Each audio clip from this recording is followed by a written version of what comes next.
তোমাদের রিলেশনশিপের জন্য এঞ্জেল মেসেজ কি?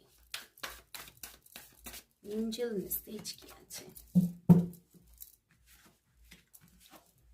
ওয়াও বন্ধুরা দেখো, দ্য এম্পেরার এসে গেছে, অ্যাওয়েকেনিং এসেছে, অ্যান্ড 9 অফ কাপস আবারও। বন্ধুরা এখানে কিন্তু এঞ্জেল জানাচ্ছে যে এখন কিন্তু একটু সম্পর্কটার টেম্পোরারি পজ হতে পারে, মানে খুব অল্প সময় বা হতে পারে 2-3 মাসের জন্য সম্পর্কটার মধ্যে কিছু ডিস্টারবেন্স থাকতে পারে, বা হতে পারে তোমার ভালোবাসার মানুষ তোমাকে সঠিকভাবে সবটা বলছে না, অনেক অনেক সময় অফ অন সিচুয়েশন হতে পারে, হয়তো তোমার তার দিক থেকে হ্যাঁ একটা যোগাযোগ আসছে কিন্তু কোনো প্রপোজাল আসছে না, এরকমও হতে পারে। ওকে, তো সেই জায়গা থেকে তুমিও হয়তো হ্যাংড হয়ে থাকতে পারো, তুমি ভাবছো হয়তো সে তোমাকে ভালোবাসে না, সে তোমাকে সেইভাবে প্রায়োরিটি দেয় না, এরকম তুমিও ভাবতে পারো। এবং কিন্তু তার দিক থেকে কিন্তু তোমার দিকে কিন্তু অ্যাটাচমেন্টটা থাকছে, একদম পুরোপুরি যে সবটা শেষ হয়ে যাচ্ছে তাও কিন্তু না। দেখো এম্পেরার, ওয়াও, তার পিছনেই আবারও কিন্তু পেজ অফ ওয়াটার।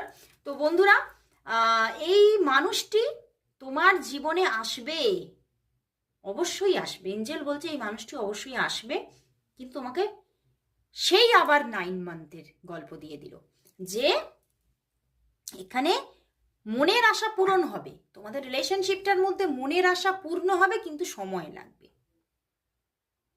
আলাদিনের আশ্চর্য প্রদীপ থেকে তোমার আশা পূরণ হবেই, কিন্তু অপেক্ষা করতে হবে।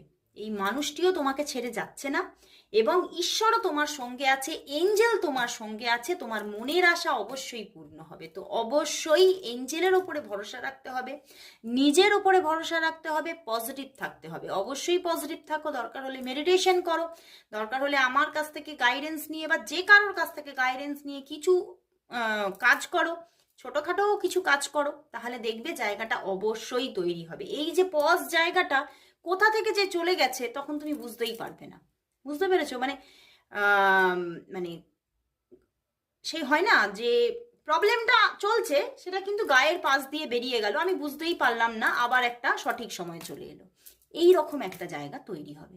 তো অবশ্যই মেডিটেশন করো। তো আজকে এখানেই শেষ করছি বন্ধুরা, আবার চলে আসবো কাল ঠিক এই সময়। ততক্ষণের জন্য সবাইকে গুড বাই অ্যান্ড শুভরাত্রি।